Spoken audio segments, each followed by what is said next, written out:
Abra sua Bíblia, no Evangelho de Mateus, capítulo 5, versos 1 a 12. Vamos revisitar esse texto bíblico tão conhecido nesta manhã.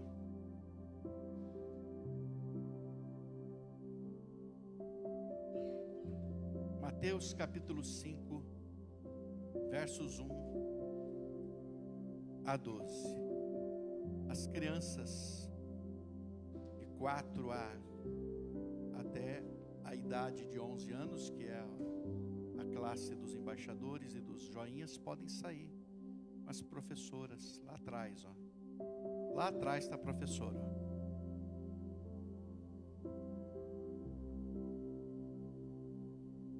A palavra de Deus diz assim: vendo Jesus as multidões, subiu ao monte, e como se assentasse, aproximaram-se os seus discípulos. E ele passou a ensiná-los, dizendo: bem-aventurados humildes de espírito, porque deles é o reino dos céus. Bem-aventurados os que choram, porque serão consolados. Bem-aventurados mansos, porque herdarão a terra. Bem-aventurados que têm fome e sede de justiça, porque serão fartos. Bem-aventurados misericordiosos, porque alcançarão misericórdia. Bem-aventurados limpos de coração, porque verão a Deus. Bem-aventurados os pacificadores, porque serão chamados filhos de Deus. Bem-aventurados os perseguidos por causa da justiça, porque deles é o reino dos céus.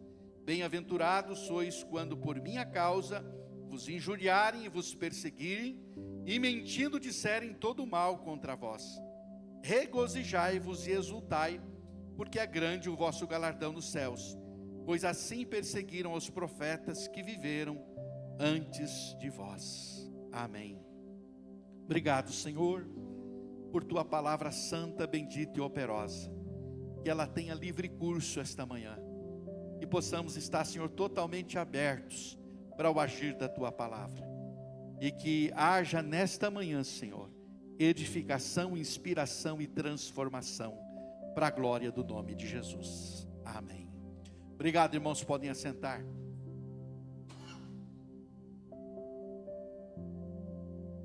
Quero, deste texto tão conhecido nesta manhã, falar um pouco com vocês, trazer para todos nós esta reflexão tão importante sobre o caráter do cristão. Diz o texto que, vendo Jesus as multidões, subiu ao monte, como se assentasse, aproximaram-se os seus discípulos, e ele passou a ensiná-los. Eu quero ser bem objetivo, então preste muita atenção para você receber, querido irmão, aquilo que Deus precisa falar conosco esta manhã.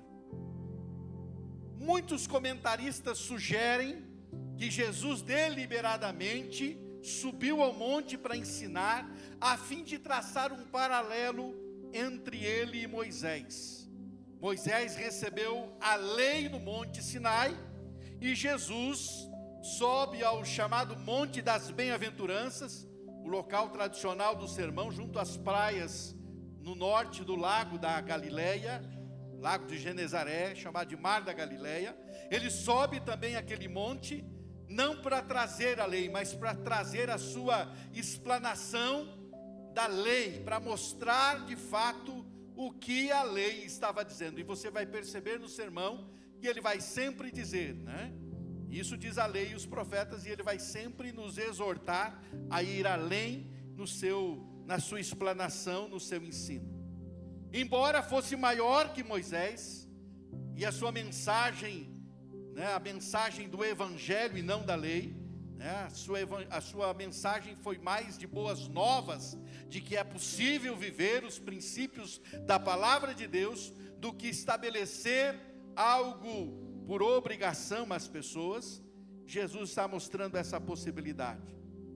Assim como também 12 patriarcas foram escolhidos para formar a nação de Israel, o núcleo do povo de Israel, O novo Israel também agora, né, é formado a partir de 12 apóstolos que Jesus chama, né, dando esse paralelo aos 12 patriarcas e às 12 tribos da antiguidade. Mas deixando esses paralelos de lado, a pergunta crucial que surge, que é de fato importante, é se o sermão que está aqui registrado, ele é relevante para nós no século 21. Essa é a pergunta crucial. Qual a relevância desse sermão para nós hoje no século 21? Uma análise do sermão vai nos ajudar a demonstrar a sua relevância para nós no século 21. Esse sermão não está apenas nesses 12 versículos que nós lemos. Ele está no capítulo 5, 6 e 7 do Evangelho de Mateus. No capítulo de número 5, versos 3 a 12, nós temos o caráter do cristão sendo aqui manifestado e apresentado. Capítulo 5, versos 13 a 16, Jesus ensina sobre a influência do cristão. No capítulo 5, versos 17 a 48, ele fala sobre a justiça do cristão. Capítulo 6, de 1 a 18, ele fala sobre a piedade do cristão.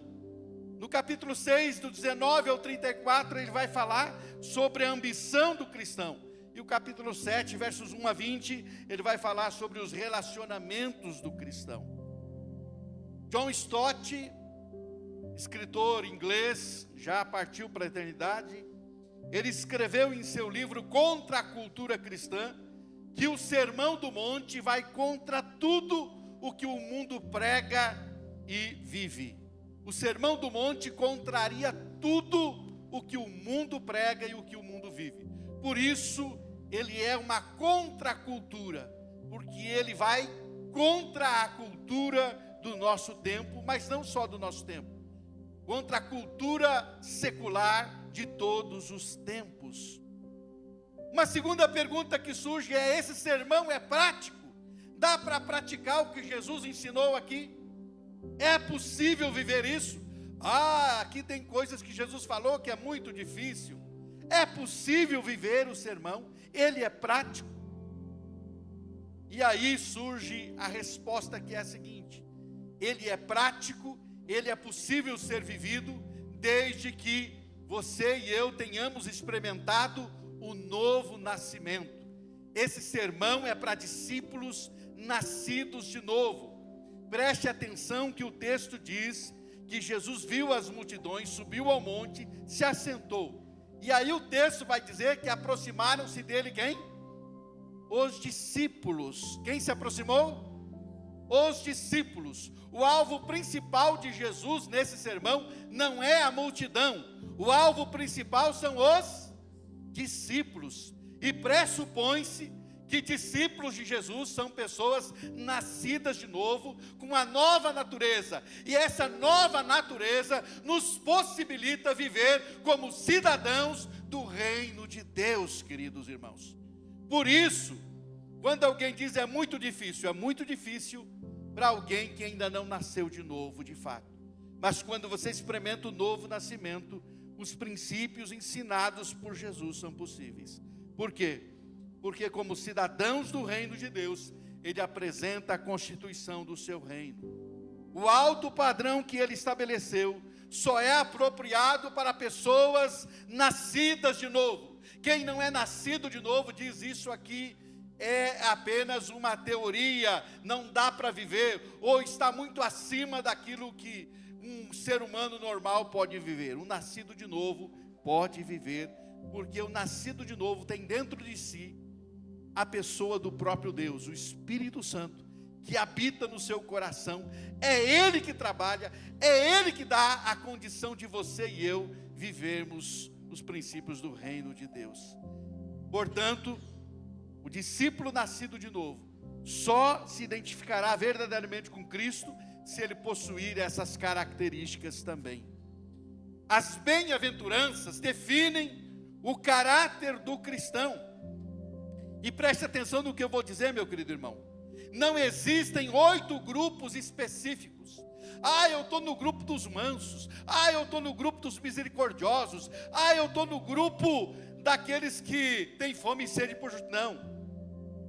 Na verdade, isso faz parte do todo. Cada cristão precisa estar vivendo e precisa ter no seu caráter essas 8 características. Não são distintas uma da outra. Ah, aquele irmão ali, ele é misericordioso. Ele precisa ter as 8 características dessas bem-aventuranças, porque elas definem o caráter do cristão.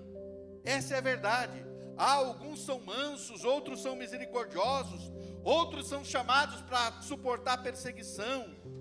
Não, as 8 qualidades são do mesmo grupo de pessoas, que ao mesmo tempo são mansas, misericordiosas, humildes de espírito, limpas de coração, choram, têm fome por justiça, são pacificadoras e são perseguidas. Todas essas qualidades devem caracterizar todos os discípulos, da mesma forma que o fruto do Espírito. Nós chamamos de fruto do Espírito, porque não são frutos, é o fruto, com suas características. E o cristão, ele precisa produzir e ter em si o fruto do Espírito. As 9 qualidades estão lá em Gálatas, que Paulo afirma ser o fruto do Espírito. Ela precisa estar plenamente na vida do cristão, que tem o Espírito Santo na sua vida.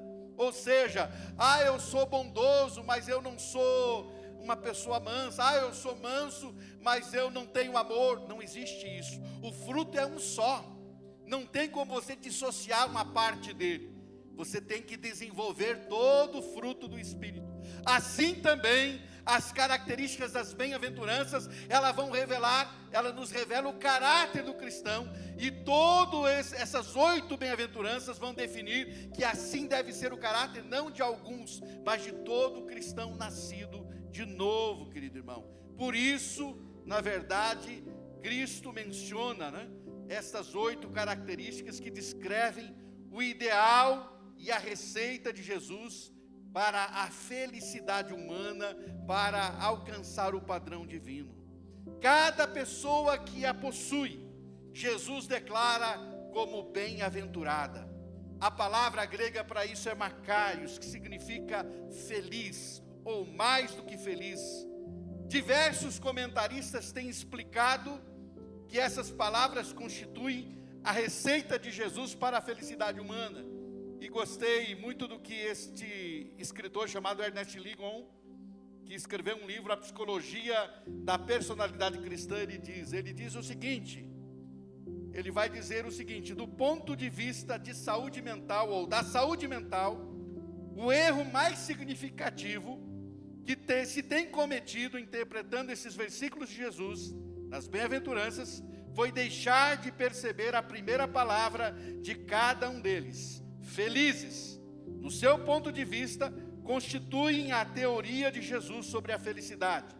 Não constitui tanto deveres éticos, mas uma série de 8 atitudes emocionais fundamentais.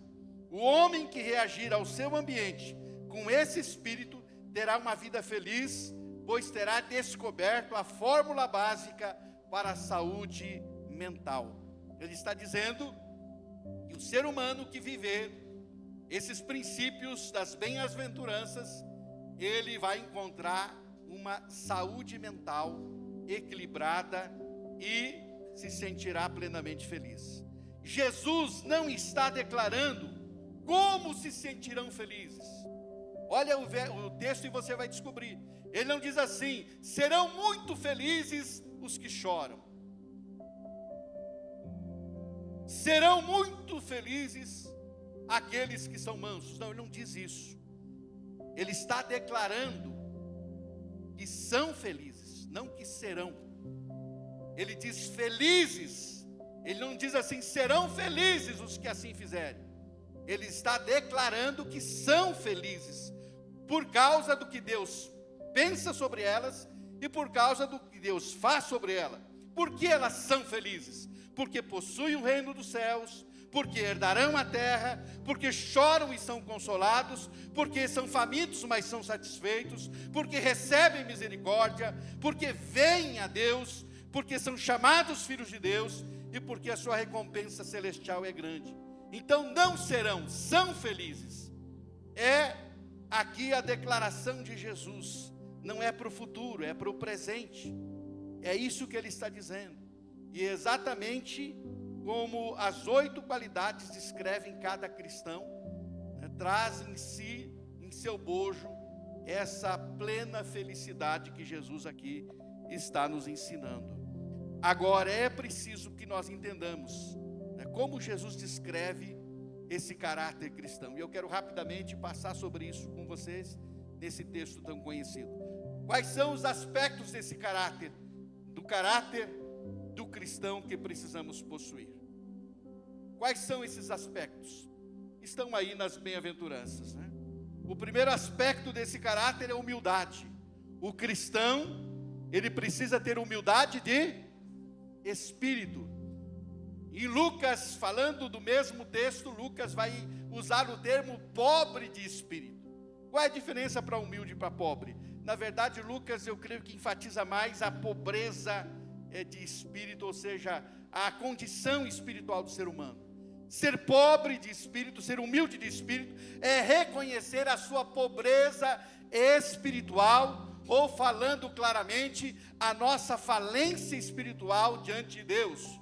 Somos pecadores e nada merecemos além do juízo de Deus. Nada temos a oferecer, nada temos a reivindicar, nada com que comprar o favor dos céus. Nada. Por isso Jesus diz que é feliz quem se reconhece pobre de espírito. Quem reconhece que é pobre de espírito, reconhece que está falido espiritualmente, que não tem condição de alcançar coisa alguma de Deus. Por isso, podemos concordar plenamente com o que disse João Calvino e Charles Spurgeon. João Calvino, ele vai dizer: só aquele que em si mesmo foi reduzido a nada e repousa na misericórdia de Deus é pobre de espírito. Só aquele que em si mesmo foi reduzido a nada e repousa na misericórdia de Deus é pobre de espírito. Ou seja, quando você reconhece que você é falido espiritualmente, significa que você está sendo pobre de espírito. Não está falando de pobreza material, não está falando de humildade de andar de roupa rasgada, está falando de pobreza de espírito, de reconhecer que nós de fato estamos perdidos, que somos pobres, que somos fracassados espiritualmente diante de Deus. E Charles Spurgeon, ele diz: para subirmos no reino é preciso rebaixarmos-nos em nós mesmos. Rebaixarmos-nos em nós mesmos. O cristão precisa ser humilde de espírito e reconhecer sua pobreza espiritual e sua total e absoluta dependência de Deus. Isso precisa ser parte do caráter cristão. Reconhecer a sua total e absoluta dependência de Deus. Você e eu, se quisermos possuir o caráter de Cristo, precisamos reconhecer essa verdade. Nossa pobreza espiritual. Isso é ser humilde de espírito. E é o aspecto primário do caráter do cristão. O segundo aspecto do caráter do cristão, segundo as bem-aventuranças, é o choro que produz transformação. Quase que se poderia traduzir essa segunda bem-aventurança como felizes os infelizes. Que paradoxo é esse? É exatamente o que precisamos entender. Que espécie de tristeza é essa que pode produzir a alegria da bênção de Cristo naqueles que a sentem? Como pode o choro produzir uma felicidade? Porque Jesus está dizendo que é feliz quem chora. Que choro é esse que produz felicidade? E aí nós vamos entender, ao olhar o contexto do sermão, que é, na verdade, o choro daqueles que choram a perda da sua inocência, da sua justiça, do seu respeito próprio. Cristo não se refere aqui à tristeza do luto, a tristeza da perda, mas sim a tristeza do arrependimento. Uma coisa é ser espiritualmente pobre. Sou pobre, miserável, pecador. Que bom que você reconhece. Somos. Não é você, somos. Mas não basta reconhecer. É preciso também chorar por isso. É preciso sentir isso. Não basta reconhecer. É preciso se entristecer e chorar por causa disso. Eu sou um miserável pecador. Bom, eu reconheci. E o que isso adianta? Eu preciso chorar por isso. Eu preciso sentir por isso. Eu preciso dizer, Deus, isso é muito triste mesmo. Ou seja, numa linguagem mais teológica, confissão é uma coisa, contrição é outra. Não basta confessar, é preciso a contrição. É preciso você chorar o choro do arrependimento. Porque muitas pessoas não mudam a sua história, mesmo vindo para uma igreja evangélica. Muda de religião, mas não muda de vida. Muda por fora, mas não muda por dentro. Exatamente porque elas até confessam que são pecadoras. Mas não há o choro do arrependimento. Porque é o arrependimento que produz a mudança de vida. E precisa haver o choro do arrependimento. A verdade é que existem lágrimas cristãs, e são poucos os que as vertem. Jesus chorou pelos pecados dos outros. Jesus chorou pela cidade de Jerusalém. Jesus chorou diante dos corações endurecidos, empedernidos, que não se quebrantavam. Jesus chorou. Nós deveríamos chorar mais também. Chorar mais pela maldade do mundo. Chorar mais pelo estado em que as pessoas se encontram. Chorar como os homens piedosos dos tempos bíblicos. Jeremias, no capítulo 9 do seu livro, ele vai dizer: minha cabeça está desmanchando em lágrimas. Por isso ele é chamado do profeta chorão. Ele chorava e chorava muito por seu povo, chorava muito por Jerusalém, chorar por aqueles que estão perdidos. Mas não são apenas os pecados dos outros que devem nos levar a chorar. Eu estou chorando pela maldade deste mundo. Não, mas não é só pelo pecado dos outros. Eu preciso chorar pelos meus pecados, pelos meus próprios pecados. Ou será que os seus pecados nunca te entristeceram, irmão? Ou será que você nunca chorou pelos seus pecados? É esse tipo de choro que precisamos ter. Davi Brainerd foi um missionário entre os índios pele vermelhas americanos. E morreu no alto dos seus 29 anos, um ancião. 29 anos. Contraiu tuberculose. Um santo homem de Deus. Sabe o que ele disse em seu diário? No seu diário, no dia 18 de outubro de 1740, ele diz o seguinte: em minhas devoções matinais, minha alma desfez-se em lágrimas e chorou amargamente por causa da minha extrema maldade e vileza. Um santo homem de Deus fazendo essa oração. Um jovem que se gastou inteiramente na obra de Deus, fez essa oração dizendo: em minhas devoções matinais, minha alma desfez-se em lágrimas e chorou amargamente por causa da minha extrema maldade e vileza. Você tem chorado pelos seus pecados? O choro que produz transformação é o choro do arrependimento. E faz parte do aspecto, é um dos aspectos melhor do caráter do cristão. E está aqui registrado nas bem-aventuranças. O terceiro aspecto do caráter do cristão é a mansidão, é ser manso, verso 5. O adjetivo grego praus significa gentil, humilde, atencioso, cortês, e portanto alguém que exerce o autocontrole, sem o qual é impossível essas qualidades se manifestarem. Se eu não tenho autocontrole, não serei gentil, não serei humilde, não serei atencioso, não serei cortês. Parece importante também notar bem, meus queridos, que nas bem-aventuranças os mansos encontram-se entre aqueles que choram e aqueles que têm fome por justiça. Jesus não colocou nessa ordem simplesmente ao acaso, porque há uma razão para isso. significa que os mansos não são passivos. Porque é manso eu sou passivo e eu tenho que aguentar tudo calado. Não, Jesus não está dizendo isso.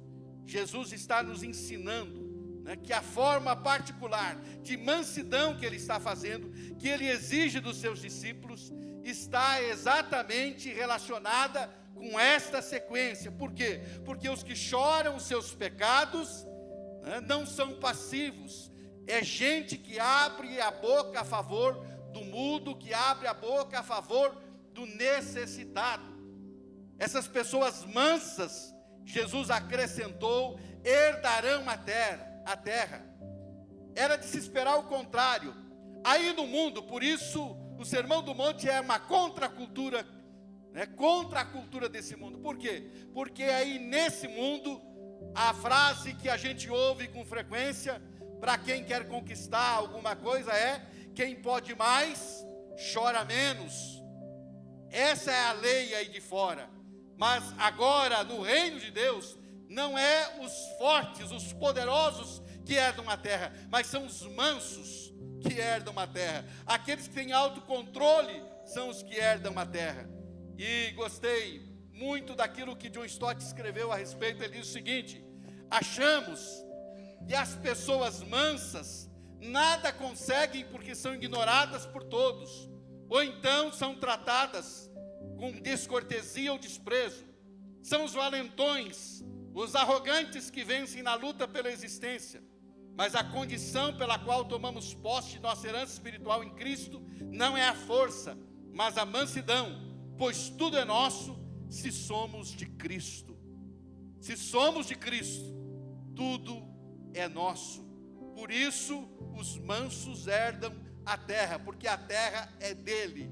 Por isso os mansos, que têm o caráter de Cristo, podem se apropriar daquilo que é de Cristo também. O quarto aspecto do caráter cristão é a sua fome e sede por justiça. Tal fome espiritual é caracterizada, né, na vida e no caráter do cristão. É uma característica do povo de Deus. A ambição principal do povo de Deus não é material, ou não deveria ser pelo menos, mas é espiritual. Os cristãos não são como os não crentes, que vivem absorvidos pela busca de bens materiais. Os cristãos são determinados a buscar em primeiro lugar o reino de Deus e a sua justiça, ou deveria ser pelo menos. Por isso esse caráter do cristão precisa ser manifestado na nossa vida. Não podemos apenas nos chamar cristãos. O caráter de um verdadeiro cristão precisa estar evidente na nossa vida. A justiça na Bíblia, meus irmãos, tem pelo menos 3 aspectos: o aspecto legal, o aspecto moral e o social. A justiça legal é a justificação, um relacionamento certo com Deus. E essa justiça legal, ela só é possível através de Jesus, quando Ele nos torna justos ou declara a nossa justificação perante o Pai. A justiça legal é essa, quando Deus, por Cristo Jesus, nos declara justos. A justiça moral é a que devemos buscar, é aquela justiça do caráter, da conduta que agrada a Deus. É uma justiça interior, é uma justiça do coração, da mente, das motivações.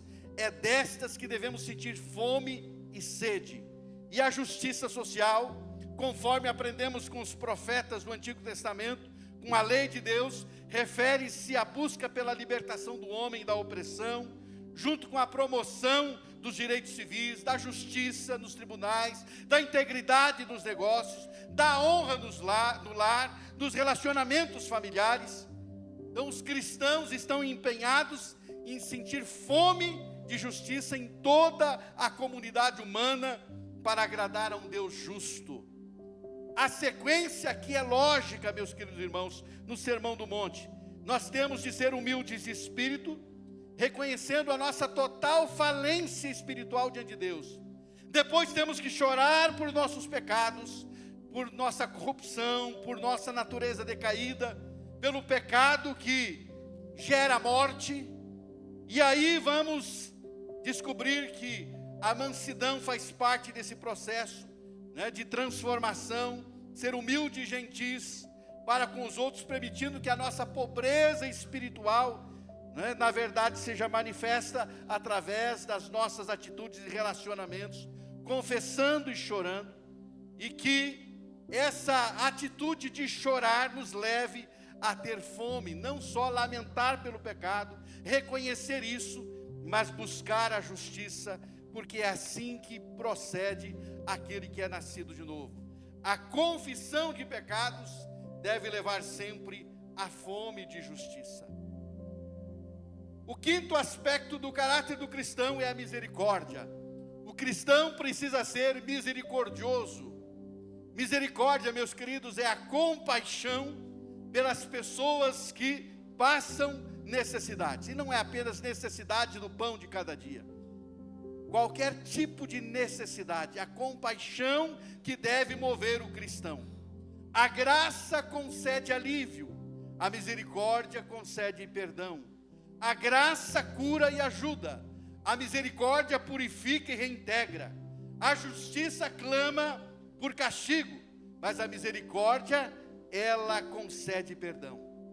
A pergunta que muitas vezes nós fazemos a nós mesmos é: com quem eu devo ser misericordioso? Com quem eu devo exercer a minha misericórdia? E Jesus nos ensina como é que devemos exercer misericórdia e com quem devemos ser misericordiosos.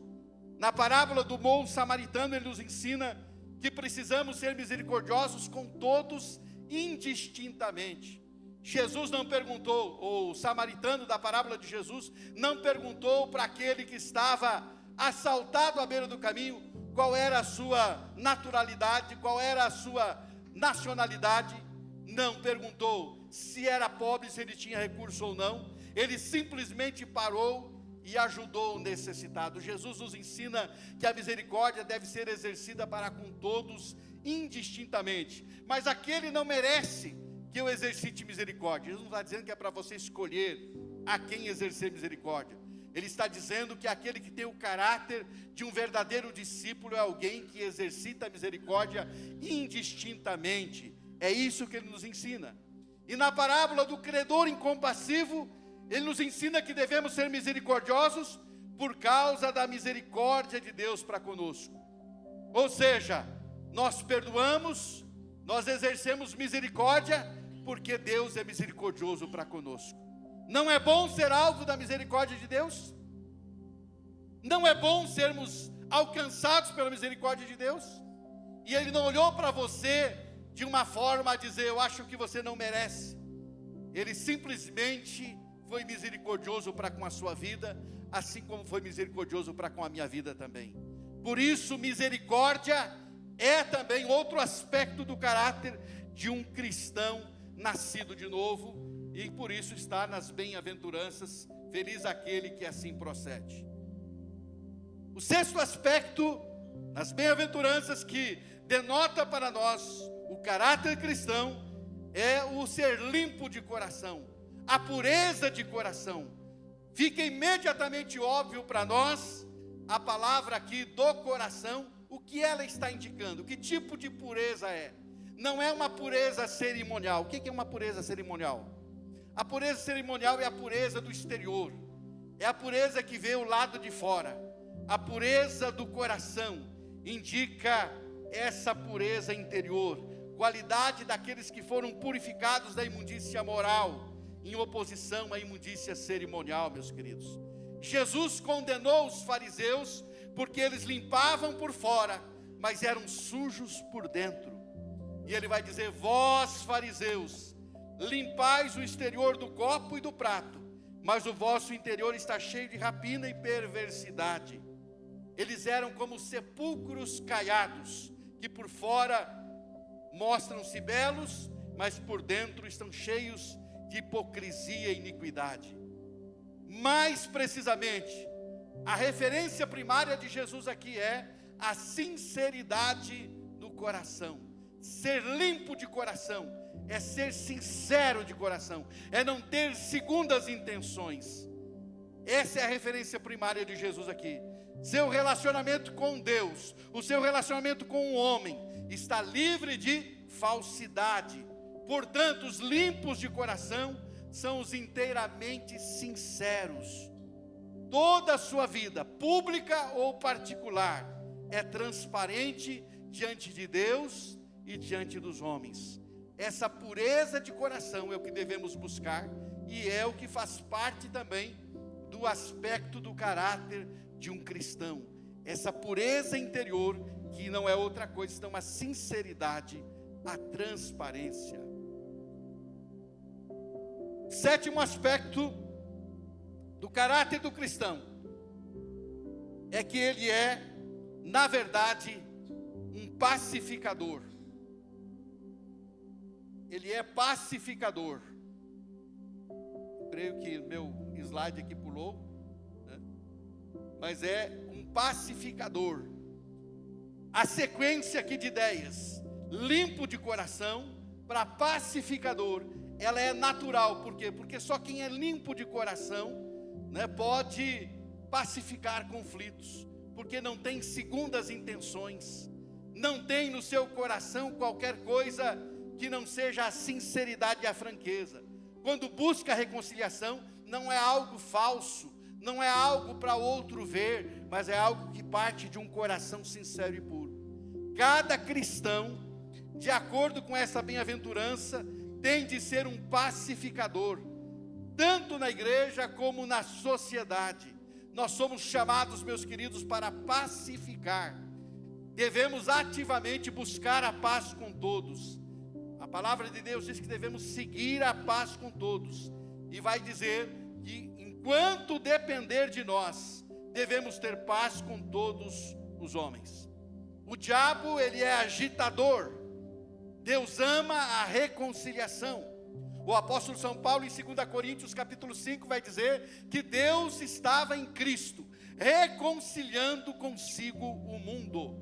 Ou seja, Deus é reconciliador. E Ele nos deu esse ministério da reconciliação. O ministério que Deus nos deu, aqueles que são nascidos de novo, que têm o caráter de Cristo, é o ministério da reconciliação. Não é o ministério da dissensão, não é o ministério da briga, não é o ministério da contenda, mas o ministério da reconciliação. Por isso, faz parte do caráter do cristão ser um pacificador, aquele que promove a paz em todo e qualquer ambiente, meu querido irmão. E finalmente, o oitavo aspecto desse caráter cristão é que o cristão, ele é perseguido por causa da justiça. Ele é alguém que é perseguido por causa da justiça. Versos 10 a 12.